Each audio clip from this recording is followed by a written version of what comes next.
see that.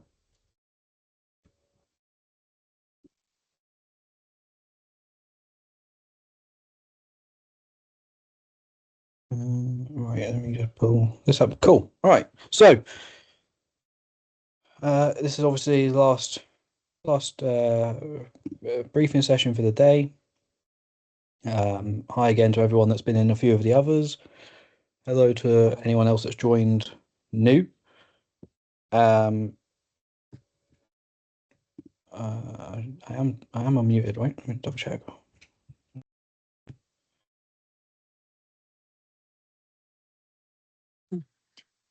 Oh, I am. Good. Sorry. As I was saying, hello everyone. Couple of housekeeping-y bits, all right, for those of you that have newly joined. The chat is unlocked, so be mindful to be respectful in there and be aware of what you say. Likewise, you could potentially unmute. I prefer that no one did, just to avoid interruptions. But if you do at all, just again be mindful of what you say, as to not cause offense to anyone. Within the Teams interface, you'll see a little bar at the top where you'll see Q&A. If you click that, you can start conversation threads as well as post questions at the end of the monologue. Basically, I'll just flick on to the chat and the Q&A session, see if there's any questions that might still be unanswered, and run through them. All right. Key things to remember is that this briefing is being recorded, and it will more than likely be posted online to social media and stuff. So if you're unhappy with that, please ensure you either leave, or be mindful if you don't want your camera on, things like that. Okay. Important disclaimer: this is a briefing, it is not formal training. Okay. Just because obviously I am an assured trainer doesn't mean this is a training event. It is just about trying to raise awareness on key changes in regards to rulebooks, standards, all that good stuff. With it coming out, obviously being mandated for compliance as of the 6th, in 3 days' time. Obviously, if I post this online, I might also post this presentation online. That's to be confirmed, but the information will eventually start becoming dated and out of date. As such, if you're ever unsure, always refer to the formal official rulebooks and standards to prevent any accidents or potential trouble from not following official guidance. Pardon me. So this morning we've covered obviously CTM 21, OHS 19 and 00130. If you did miss the briefings, like I said, the videos will or should be posted online at some point, or if there is continued demand, then I'm more than happy to run other sessions, or if anyone wants any specific like training or briefings, reach out, and if I can help, I will. All right. The last session is going to cover very quickly quality of delivery, so quality of training, and the compliance of that, which obviously is essential for not just risks approved companies and the staff that maintain those systems, but all of us on the industry when obviously picking our training provider and paying for certification and competencies, because the last thing we want to do is buy something, pay for something, and then it not be valid or authentic. Okay. And then we'll move on to the handbooks or rule books, however you know them as well as the standardized forms, so like the 3180, stuff like that, and the updates on them. Okay. This session is more than likely going to be a bit longer than any of the others if you were in any of them, just because there's quite a few handbooks that have been updated. But we'll start off, obviously, supply chain compliance guide on quality of training. It's quite interesting because a lot of people don't actually know or understand that there is obligations on us as the supply chain, even when it comes to non-Sentinel-based competencies. So assurance is how Network Rail and the wider industry make sure that whoever is delivering any sort of safety critical training or assessments, or any competence delivery is of such a level that it meets the standards that Network Rail put out or put to us. Okay,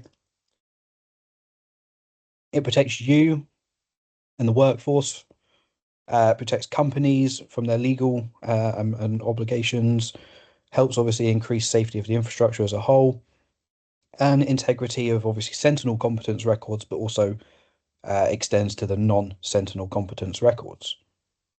When we say assured, so Richardson Rail, as an example, is an assured training provider, it means that we have demonstrated and continue to demonstrate adequate systems that maintain the quality as per Network Rail standards.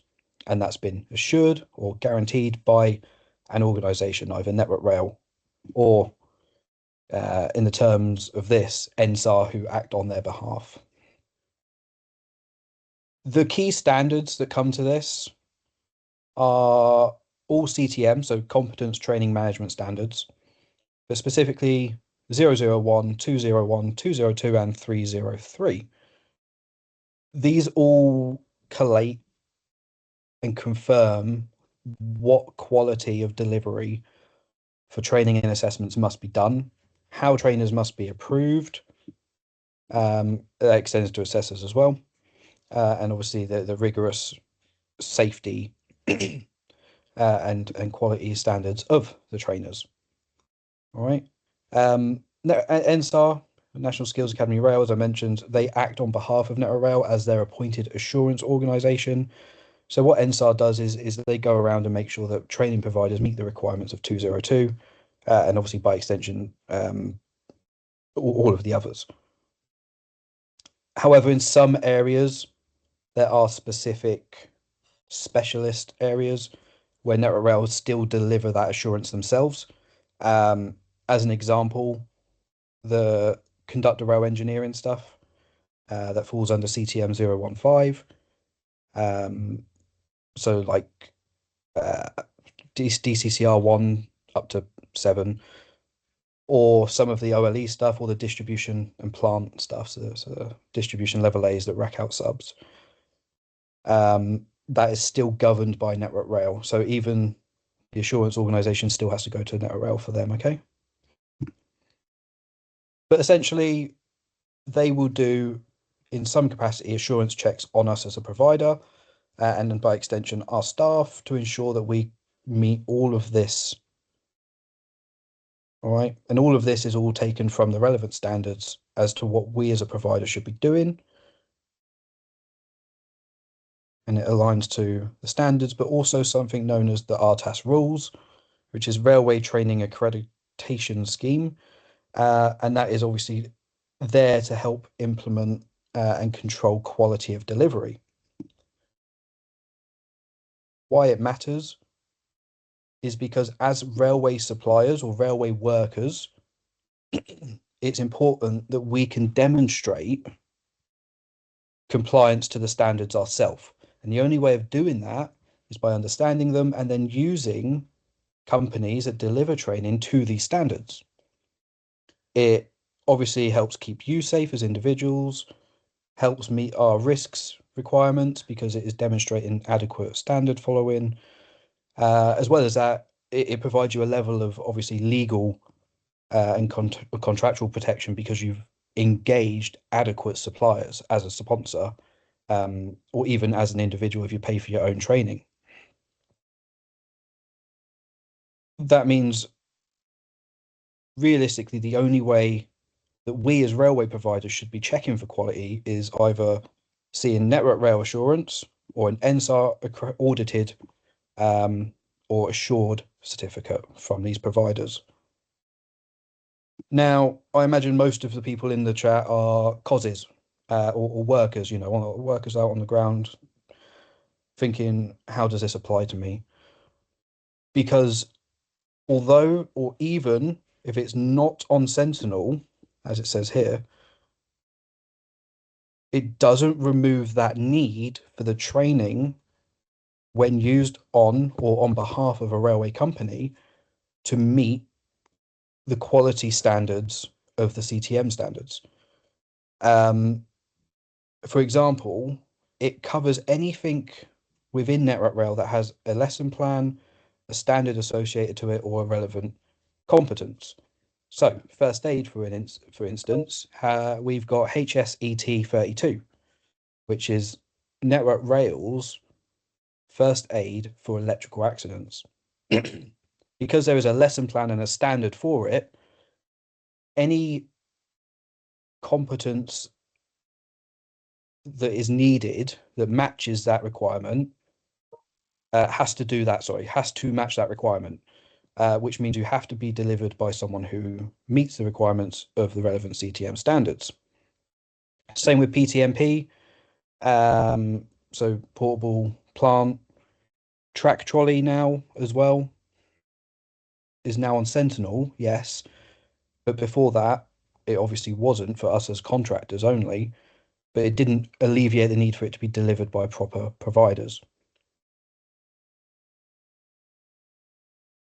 Obviously, consequences of not going to an actual provider and just going to some, the cheapest possible options, because they don't have to deal with all of the admin and other costs associated with being an assured provider, could obviously result in potential audit failure from the point of you as a sponsor. If there's any malicious actions, such as just updating a certificate rather than doing training, and then trying to use that as a competence certificate, there could obviously be removal from Sentinel scheme rules because of malicious action, invalid assurance evidence and liability issues, stuff like that. Okay. We've started enforcing this. So although this has always been a requirement, it's always been a little bit ambiguous. However, the newest revisions of the relevant CTM standards do make it explicitly clear. And we have started enforcing it quite heavily as a company when we're doing our prerequisite checks on first aid certificates, for example, because A, the standards are there, we have to follow them. B, because we know about them, we can't just plead ignorance and accept whatever we want.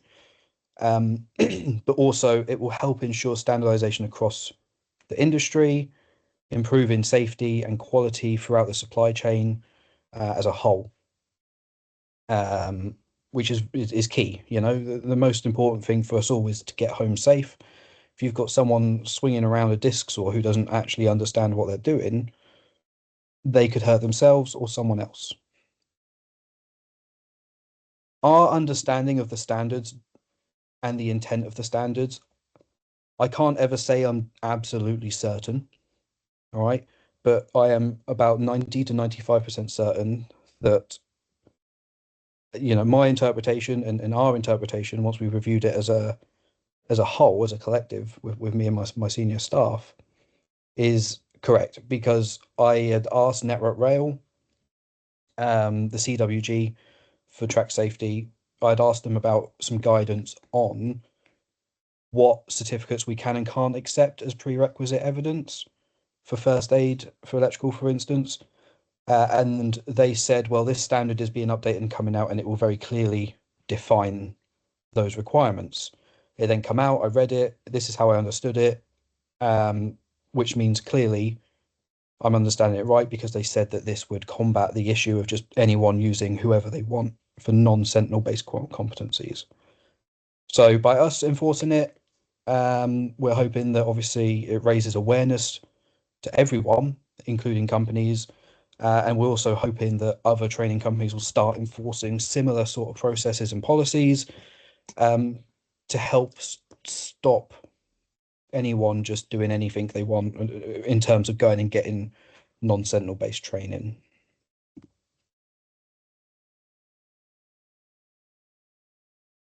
Apologies. Just needed a drink. One thing that I have noticed, so NSAR, who obviously assure us as an assured provider,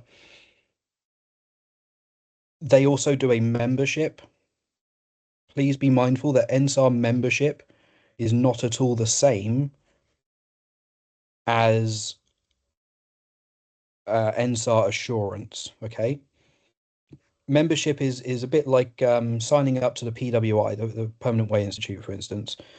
It gives you a lot of helpful information, insights, resources that you can use, but anyone can do this. All right, you just sign in, do an application, pay them money, and then you're a member. It is not the same as them coming and doing rigorous assurance visits on the company itself, on the processes, the policies, checking the evidence we retain, and then providing a certificate of assurance with a grading. Okay. I've only put this in here just because I've heard of some potential companies using membership and the fact that they can display the NSAR logo to try and deliver certain non-Sentinel based courses. Another thing that I've noticed that I just thought is worth touching on, predominantly for us in the supply chain that are sponsors, and obviously are trying our best to meet the risks or Achilles, depending on who you're with, supplier verification and audit schemes. There is a RICL code or a supplier code that says non-track safety training or just training delivery, something like that. Okay. And then there's another one for risks that says training in brackets NSAR. The non-NSAR one is, to begin with, it is not an audit, it is only verification. And it is not proof of assurance or compliance to CTM standards.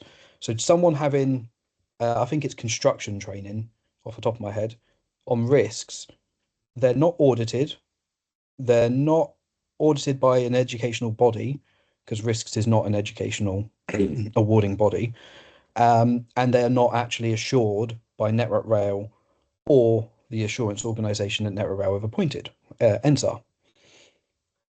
So although it's great, and it is, even just through verification rather than audit, it's still a good RICL code to have as a company doing construction based work. It is not the same as meeting CTM standards in terms of being an assured provider in delivering rail based training or competence.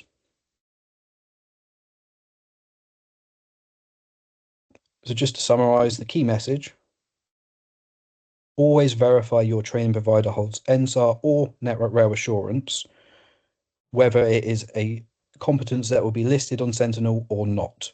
Okay. Another good example of this is track handback, or also known as authorized person for raising and removing speeds. It's not on Sentinel for us contractors, but you wouldn't go, to a non-railway company for it. It's the same principle for first aid, small tools, manual handling. It's all things that we use on the railway in our industry, so it should be done to the correct level and standard. Okay.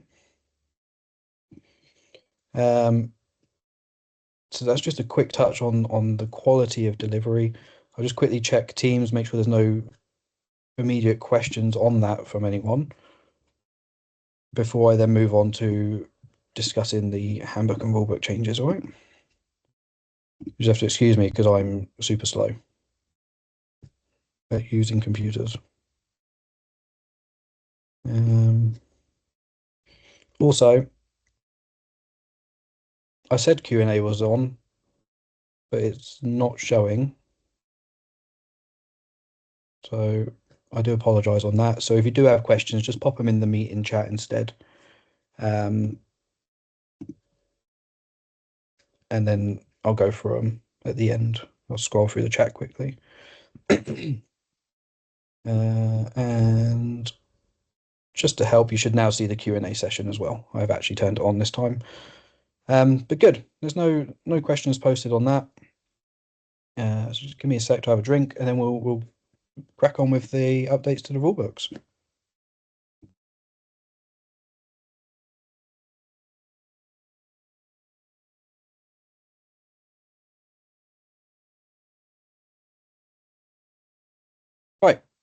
let's get through this then, because there's a fair amount of changes.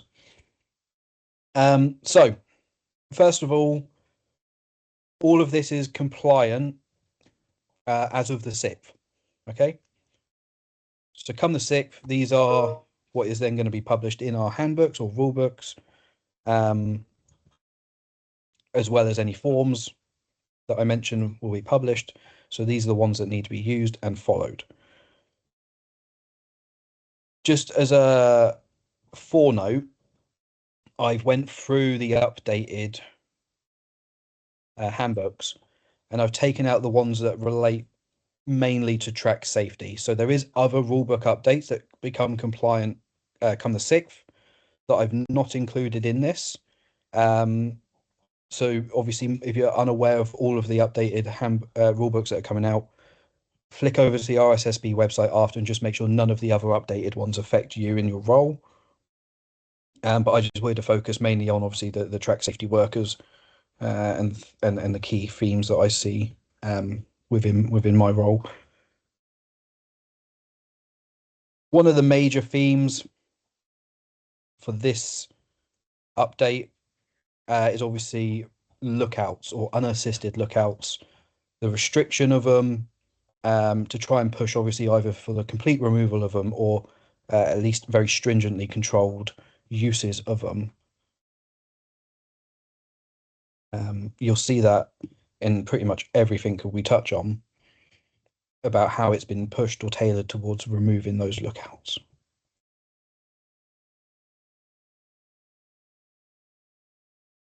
So the section the track safety stuff falls under is traffic operation and management. Several forms have been either published or updated. One of them has been removed or withdrawn. If I do that, you can see all of them. There you go. So 3193, 3191, 92, and 3190. These have all obviously had updates on them and have been published. The 3178 has also been published now or updated.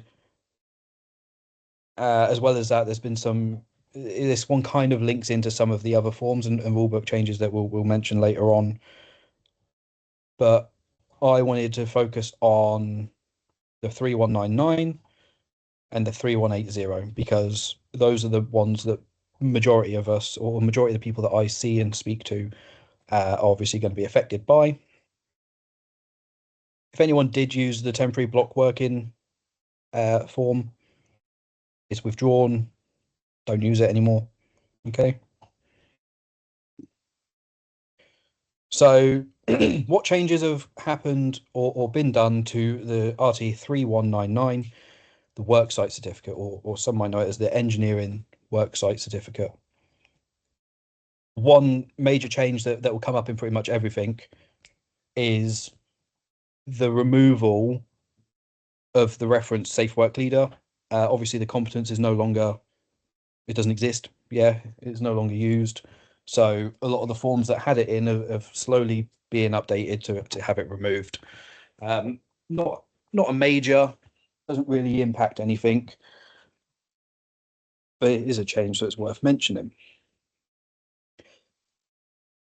One of the main changes for the 3199 is that there is now an Appendix B.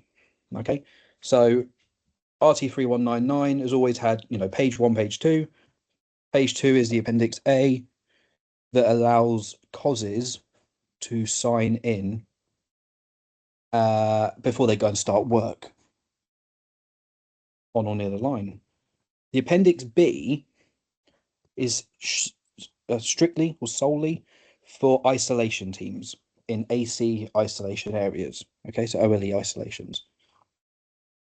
There was a deviation released by RSSB that allowed the strapping teams, OLE strapping teams that is, to go and put obviously their straps out whilst the work site is being set up.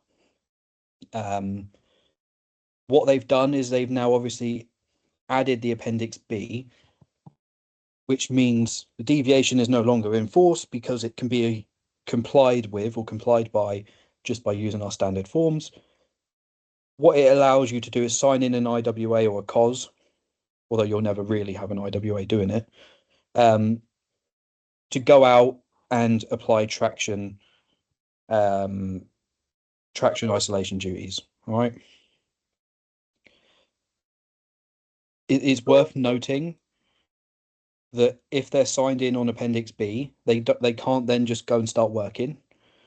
You must also sign them in, or then sign them in to Appendix A if they're going to go and be a COS within the worksite as well, and they're not just there for the isolation setup. I'm just trying to. I've got a copy of the form, which might be worth showing everyone. 2 seconds, apologies. Again, you would have thought that I'd be prepared, but unfortunately, I'm not. So it's on here. And then the RT3199. It's worth also noting the 3199 is available for free on RSSB website. This is you create a free account. 100% recommend it. All right, you can get briefings, updates, everything like that on here, the formal ones. And you can always then make sure you're using live and up-to-date forms and handbooks and rule books. But here's a copy of the Appendix B. As you can see, it very clearly is for isolation only. Yeah, I think it even says it here. That once worksite is granted formally, you must then sign in as normal into the old or the ongoing Appendix A of the normal document. Some other key changes that have applied to this is the wording. So you'll see signature if present. Again, if present, because one of the other deviations that was in play that we're looking to now do is that there is no mandate to do the ES briefing and signing into a worksite in person. So it can be done either on the phone using the authority number process or with other digital systems. The digital systems will have to go through product approval before they're used. I don't know of any off the top of my head that are approved yet to use, but things like that are in the process of being done.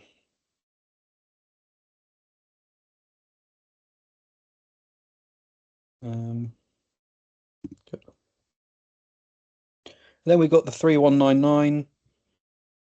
The 3199 saw some pretty big overhauls. Obviously, you had the removal of the safe work leader because it's no longer needed. DP, train crew and platform staff, none of them are on there anymore. So if I open that one up, which I can do up here,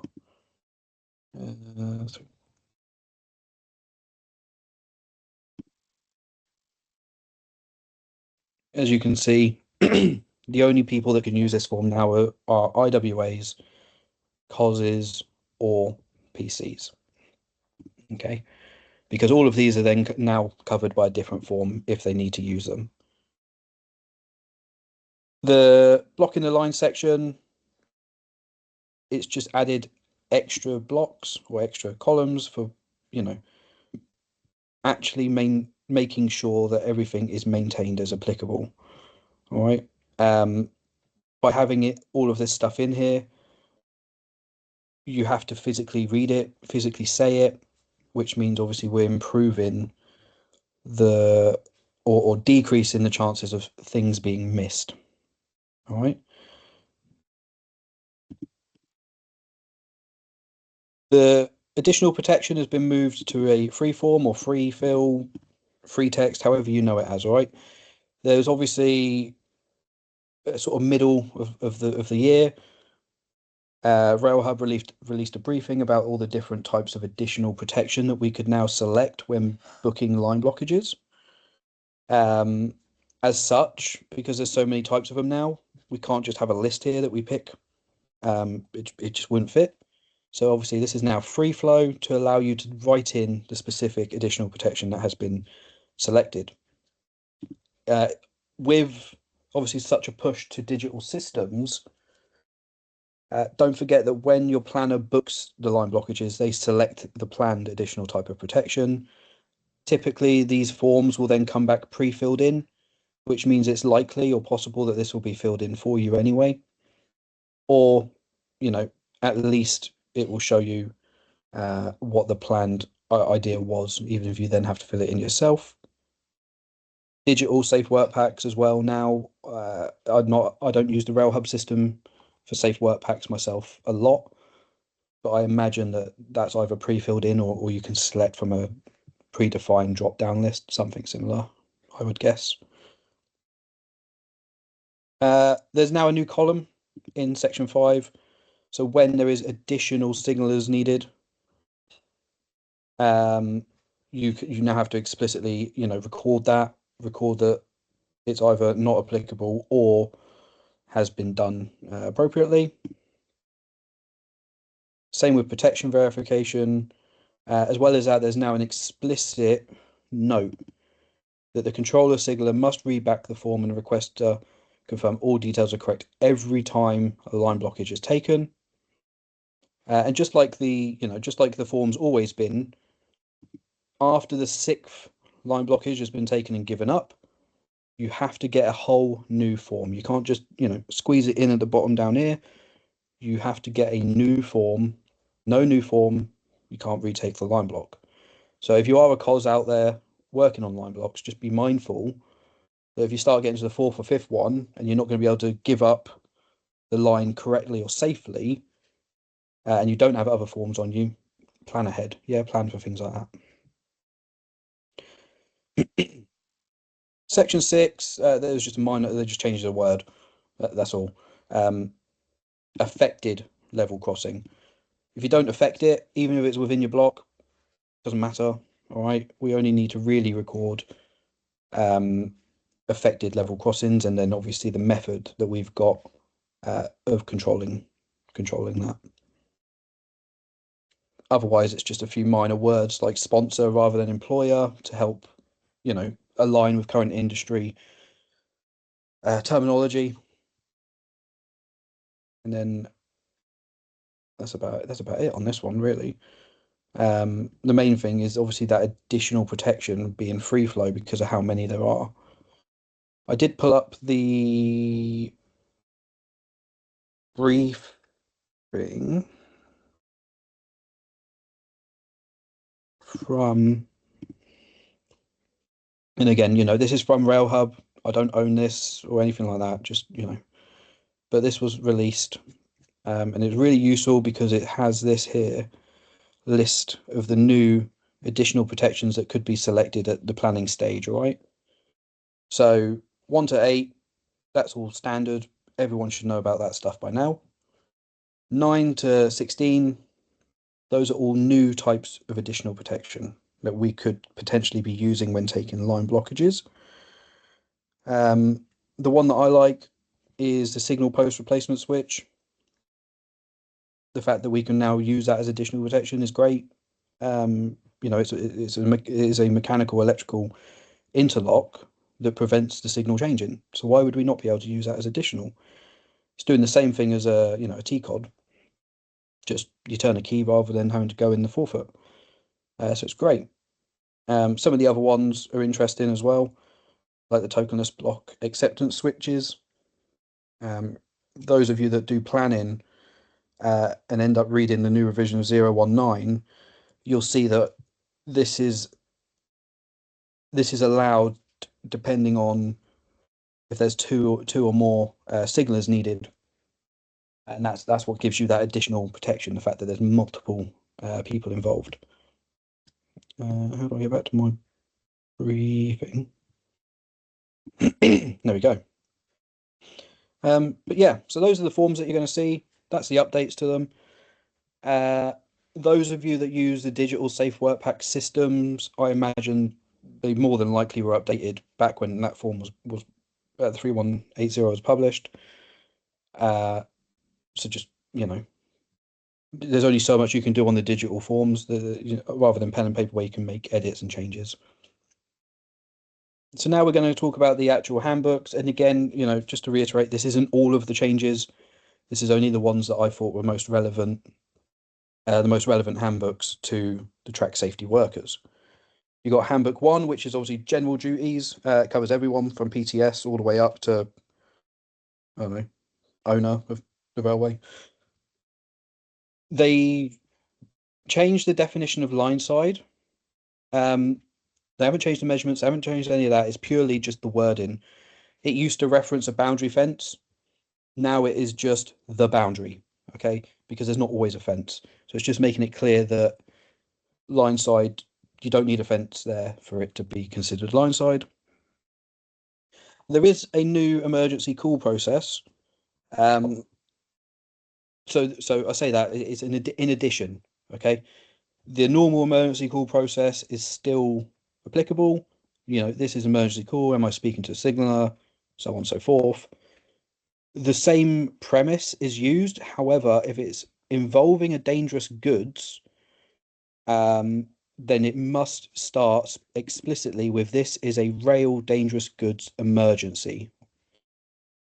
Okay, so it can't just be this is an emergency call. It needs to be this is a rail dangerous goods emergency call. Am I speaking to a signaller? And then you must also, in addition to the other normal emergency call information you provide, you must also provide the UN number, the location details explicitly, so that they know what's spilled, where it's spilled, what's going on. Nature of the incident will then, although obviously you still give that in normal call, when we're on about nature of the incident in this particular situation, it's as much information as possible. So, I've seen a rail carriage with radioactive sign spewed all over it, derail. Okay, so you're given explicit information based on what you can also see. This is just an error on my part. Obviously, the photo didn't update. This is not the UN number example. This is the type of hazard symbols, which should be here. The numbers themselves are in Handbook 1, which I do recommend everyone takes the time to read because it's kind of like the fundamentals of being on or near the line. Just pull up that to make sure that people know what the UN number looks like. Here it is, right? So this is what the UN number is. Basically just an orange board with numbers on it, okay? You might get large ones that have got the numbers and the type of hazardous material, right? Some additional safety precautions that you need to be taken in a railway dangerous goods incident. Keeping the wind behind you. You don't want, I don't know, fumes being blown towards you. Also be mindful that obviously gas, where it's heavier than oxygen, could gather. So if you're in like a cutting, try and get higher up where you can and avoid low-lying places. And just make sure that no one enters. A good rule of thumb for anything regarding keeping people safe is a bare minimum, aim for 5 meters. The further the better, don't get me wrong. But if you're ever unsure, a good, rule of thumb, as I said, not definitive. Some additional notes on Handbook 1, though.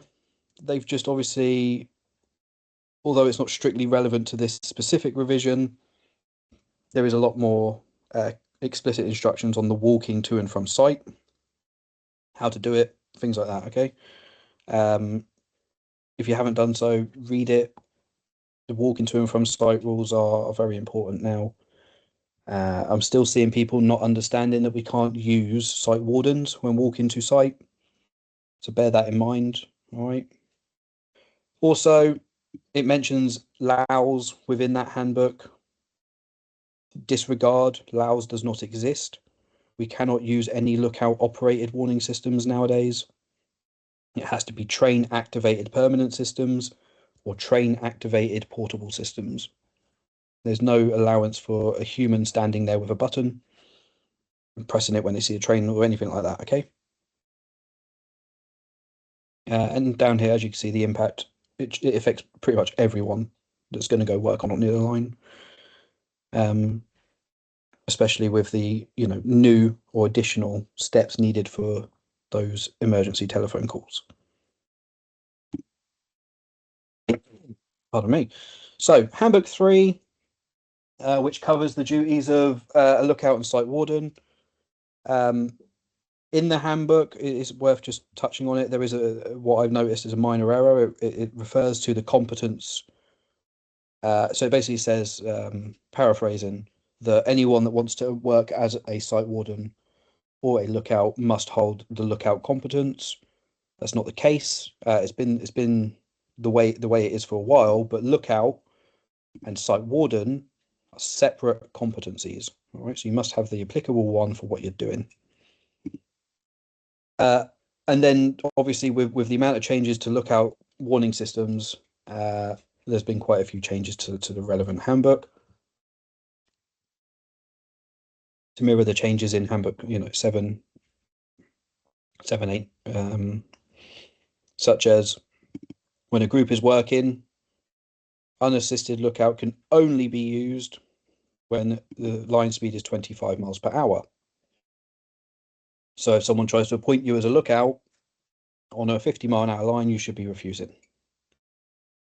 If there's more than one line that runs into the line in which the lookout is appointed, also cannot be used.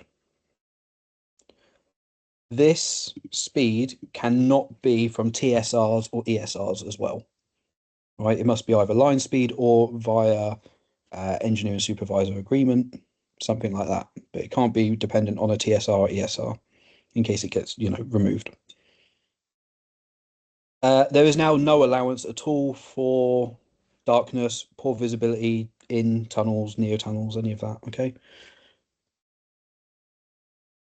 Walking, we cannot use a lookout when walking. So again, same as site warden, you cannot use a lookout or a site warden. When walking to and from site, it should be planned as its own element and incorporating other risk assessment based practices or practices as per 019. Working, so in PICOP land, so in a possession but outside of a work site, you can't do it. You can't do it with lookouts. Obviously, beforehand, you used to be able to just treat the line as bidirectional and take it as maximum line speed. However, now, if you're not signed in, there is no working allowed within a possession, okay? In terms of lookout working, apologies. Like I said, common theme, safeguard leader removed. And then also they removed the section on distant and intermediate lookouts because these are no longer permitted in any circumstances. So this is obviously quite critical for people that are going out working as COSs or working as site wardens or working as lookouts to understand your new limitations and responsibilities. It's also quite important for anyone that's a responsible manager or planner to understand as it impacts the core planning principles. Handbook 5 I've included because although I think it works out as like 85 to 90% of the hand signaling competence holders on Sentinel are Network Rail, there is some of us in the supply chain that still hold hand signaling. So I'll just touch on it very briefly for those of us that may hold it still. There's a new degraded working sign that's put out obviously at the end of the single line working in the wrong direction only. The hand signaler will act as the signaler's agent, so you're basically working on behalf of the signaler where they can't see, trains going the wrong way, basically. And if a train goes past the degraded working sign without authority, then that signaller's agent will make an emergency call as applicable. The key change on this one is that there's no longer a need to place detonators, which obviously limits the amount in which staff need to keep going in and out of the forefoot, stuff like that, which is fantastic. Intermediate hand signals, the only time it can be used um, is when a single line working is divided into different working sections, and at that point you're then referred to as intermediate hand signalers. Temporary block working. That section's been withdrawn from the handbook because it is not allowed when hand signaling. Okay, the only time we can use hand signaling and or intermediate hand signaling is when there is single line working. Those of you that have been on the railway a while, and or obviously hold hand signal and know that you could get a tent sometimes, weather protection. Don't put it in the forefoot. The rules and requirements around the tent haven't really changed. Just be obviously mindful that in a DC area, the last thing we want is this to be unsecure, fly off, and potentially short out the track. So if you are provided a tent, make sure that all of the rules in Handbook 5 are followed correctly regarding that. This one really only impacts sort of planning or response teams, and those of us that explicitly hold hand signaler. Okay. Removal of detonator requirement is nice. Like I said, it helps improve safety organically by not needing to go into the forefoot. Then we got Handbook 7. Hopefully, this is familiar to most people. It's the general duties for the controller of site safety. And obviously, this has seen quite a big update because of the removal of lookouts or the push to remove them and all of the extra requirements around that. So some key changes, obviously, walking with unassisted lookouts is now prohibited and can't be done. There is stricter conditions for group working when lookouts needed. Okay, so if unassisted lookouts are being used now, it has to be pre-planned, right? There's no there shouldn't be any on the day. Well, let's get this doing. The reason for that is because it needs to be authorized at director level. So CEO, director of rail, director of route, anything like that has to sign off to say that the use of lookouts is needed, cannot be avoided, and is reasonable. As well as that, as I mentioned earlier, the line speed can't be more than 25 miles per hour. Can't be relied on. You can't rely on, T or ESRs for that speed restriction. And for those of you that have joined for this briefing only and weren't in CTM 21, you must hold the COS lookout competence, which is a new competence that your sponsor hopefully is aware of. I know some of the comms have been, although Network Rail have been doing it, some of them have went amiss or not cascaded correctly. So if you do work with lookouts, make sure your sponsor is aware that you need to get the COS lookout competence added to your Sentinel profile before you can plan and be part of the verification process of lookouts or lookout working, unassisted lookout working, and then obviously for using them out on site as well. When we're working with unassisted lookouts, we cannot cross open lines to reach position of safety anymore. Can't use them in darkness at all. Poor visibility, tunnels. Again, there's no allowance for that anymore at all. The line configuration itself, so I touched on it. It has to be that the train can't be routed onto the line once the train's visible. The wording's a bit convoluted. Essentially, if you've got 3 sets of points or a set of points, anything like that, it is very unlikely that you could use lookouts unless you are further back away from that to give the train time to actually be classed as on the line that you're looking at or working on, to then be usable. Removal of distant and intermediate lookouts. It doesn't exist anymore, essentially. We cannot use distant lookouts. We cannot use intermediate lookouts. It also means that the blue and white checkered flag is no longer required. It's no longer needed. The only use for that flag was obviously to pass warning between these lookouts back to the site. If these don't exist, no need for the flag.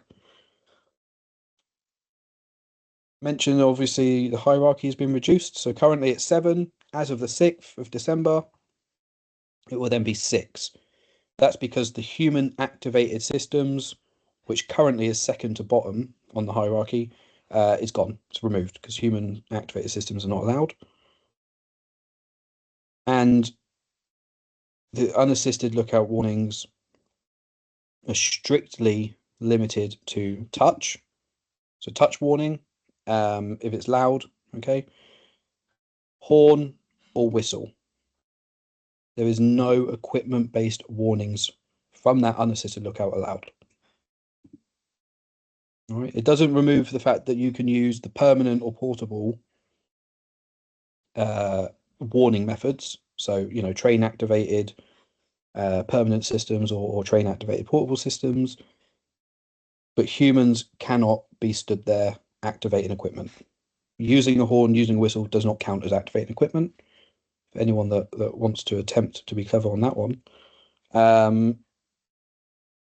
But those are the only methods. Obviously, the initial, the urgent warning, apologies, is still the same. It is, you know, continuous series of short, sharp blasts on a horn or whistle until whoever it is you're warning is actually, you know, acknowledged and moved. Or if it's touch, you just, you know, keep touching, rapidly touching. If needed, you can shout as well. But that shouldn't be relied upon as a initial warning for lookouts, nor should it be relied upon as an urgent warning. It's just if you need to, you make as much noise as possible, all right? And then something which is quite nice, or that I quite like, because I love the railway and I don't have a lot of friends, I guess, is the fact that they've now introduced enhanced group monitoring by expanding on that. And what I mean by this is it explicitly says now that you must be able to, as the controller of site safety, always communicate verbally with all members of the group without having to use a mobile phone or radio. So there's no more, or shouldn't be, any more, you know, one cos to cover 50, 60 meters of a site, having to try and shout over OTP, OTM, robels and stuff like that. The cos must be able to actively communicate with the group as a whole without the need of any equipment to do so. If you're to split your group, there must then be, again, it goes on to say that if your group is to split, there must be a new cos appointed before you can let that group wander off down the track or whatever, okay? Or go start working elsewhere. This is quite a key update, not just for us as causes that need to obviously enact and enforce the rules when we're out there to protect the workers and ourselves. But sorry, my dog just fell down a hole. But is very critical for responsible managers and people planning jobs, because this here could potentially start putting additional resource requirements on jobs as well. All right. Most important thing is, though, that you see a letter from a director level person of the company you're working on behalf of saying lookouts can be used if you are to work lookouts, and obviously you must hold the COS lookout competence now as well for unassisted lookouts.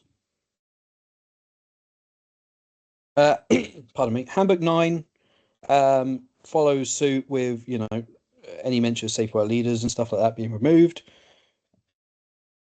It's worth just mentioning at the top here, the changes are mirrored in the ERTMS version.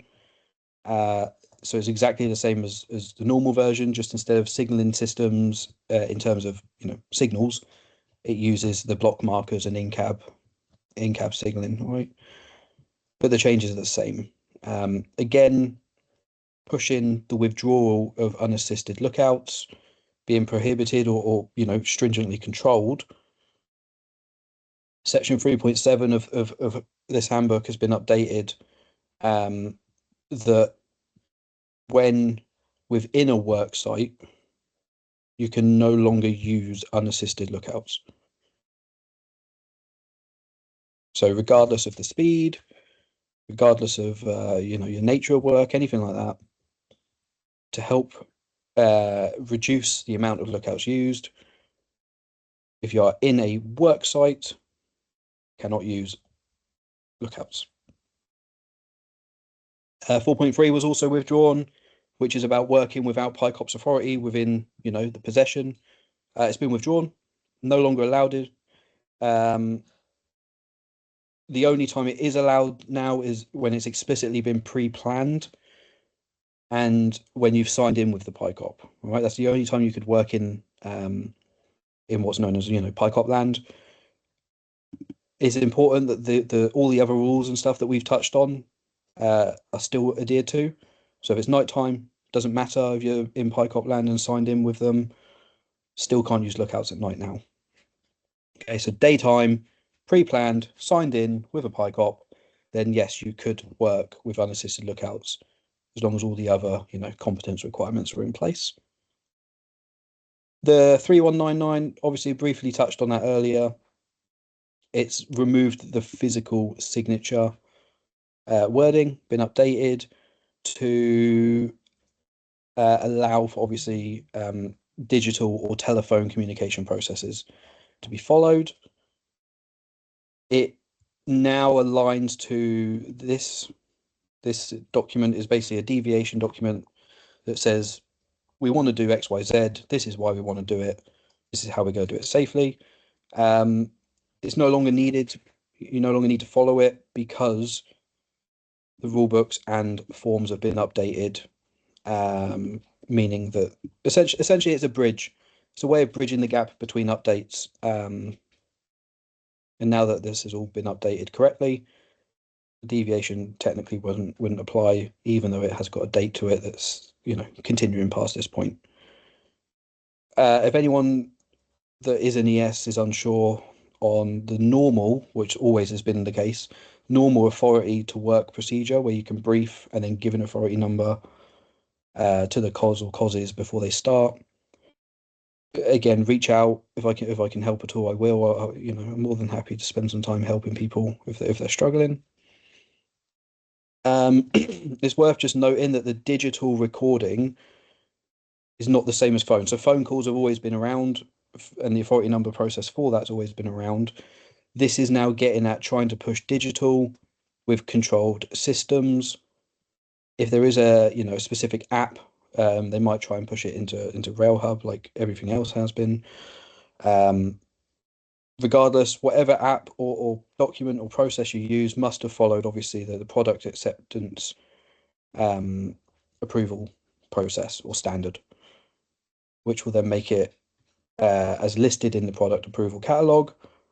Regrettably, and this may just be me not knowing, as far as I'm aware, us on the supply chain without a Network Rail partner account can't access the product catalog. But they do have an email. I didn't put it in here because I doubt they want it, published everywhere. But the standards portal, if you can't find it on there, you can contact the product acceptance team and ask them for guidance as well. This, yeah, same as everything. And then because obviously sections have been withdrawn, the relevant other sections that are still present have been subsequently edited and renumbered. And as well as that, there was updates back in 24 that resulted in other sections of Handbook 6 and 7 being updated. This is obviously then just been cross-referenced so that, if as an example, if Handbook 1 said go see Handbook 8, it would all link up correctly. All right. But as we can see, the impact for us as COSs and IWAs is quite substantial, quite a change in knowledge requirements that you're going to need when it comes to your workplace assessments or your recertification training events. And although it's not explicitly written in the handbooks, don't forget as well that the use of digital Sentinel logbook entries is mandated from the 6th, which also means that you need to have the, skills on the digital Sentinel app systems and things like that as well. But with such a big push from, Network Rail RSSB on making systems digital and more modern, you've got to obviously account for that as well. It's change that's unavoidable. So account for these digital systems. If you're unsure on computers, applications, things like that, then maybe go and ask your sponsor for some additional training or take some online courses, because that push is only going to keep happening.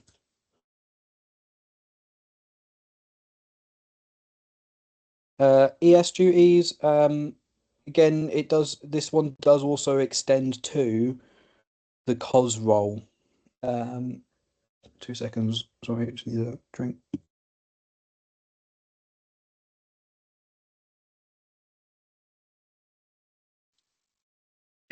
Apologies. The updates to the handbook, I'm going to skip ahead a little bit. Obviously, we've got the new form with the Appendix B. This is also referenced in the handbook as applicable about signing in COSs that are going to carry out AC duties. The Appendix B doesn't have an allowance for DC procedures that I've seen, okay? It is very explicit that it's about the AC isolation duties. I would take a stab or take a guess that this would extend to Merseyrail, where obviously they've still got overheads, but it's DC. I imagine this is, although it says AC isolation duties, I imagine it's overhead isolation duties is what the intention is, but I can't say that definitively. All right. The worksite certificate signing in and requirements have changed. Yeah, it no longer says that it must be physically in person. But it now essentially says the engineering supervisor must record the details. That said, it still has to be pre-planned, right? You can't just have anyone rock up and say, give you a call, I will sign in, mate. Don't work like that. It still has to be planned, thought of, all right, and typically published in advance. If you're an ES, don't let anyone say they're going to work with unassisted lookouts because it's not allowed. So do not allow anyone to sign in if they've got unassisted lookout as their protection. Don't let safe work leaders in because they don't exist. All right. Handbook 12 still mentions this. If you agree that the COS will use lookout warning during darkness, lookouts can't be used in darkness to begin with. Okay. As well as obviously it also says that unassisted lookout shouldn't be used in the worksite. I imagine they'll capture this in the next update, early of next year coming. Until then, disregard this, okay?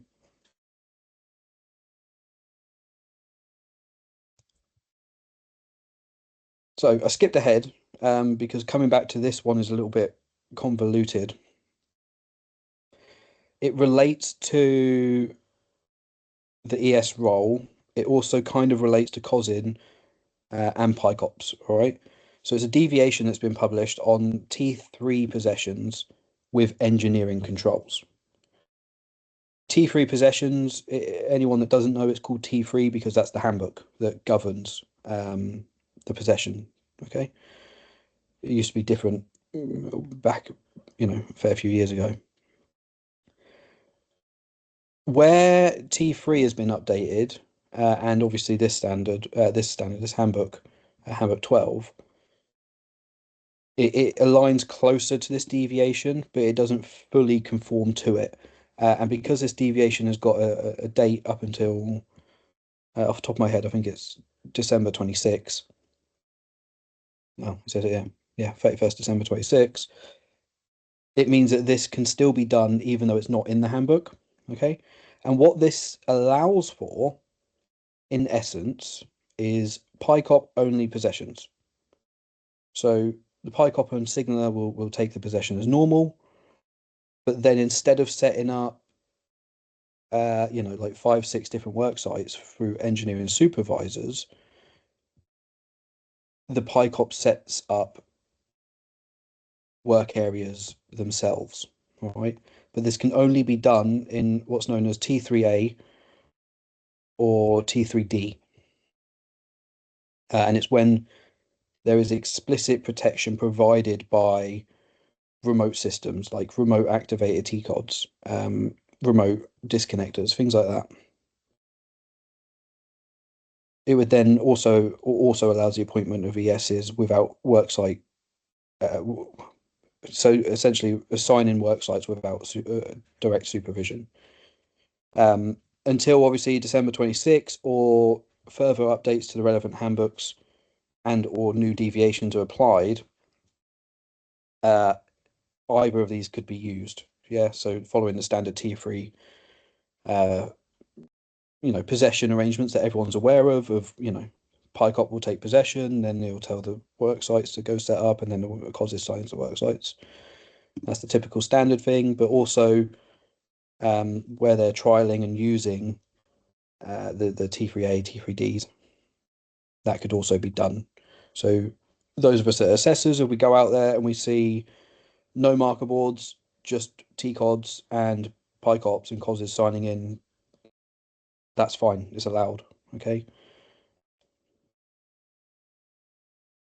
Here's a picture just to help break things up. Bit irrelevant to the conversation, but there you go. The impact this has on obviously ESs, you've got increased responsibility when it comes to completing the worksite certificate, because you might be doing it via the authority number via phone, or as and when explicit digital systems are released, you might then do that and then record it as applicable on your 3199. You've got the Appendix B, which you might have to use for when you've got OLE isolations occurring. And then you've also obviously got to remember that you then sign them out on that. Sorry, apologies.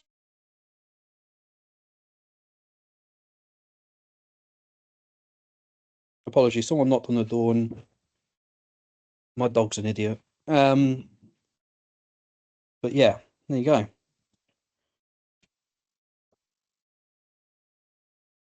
One thing that I wanted to pull up, I did go past it. This one, RT3199 worksite certificate. It is a mandatory document.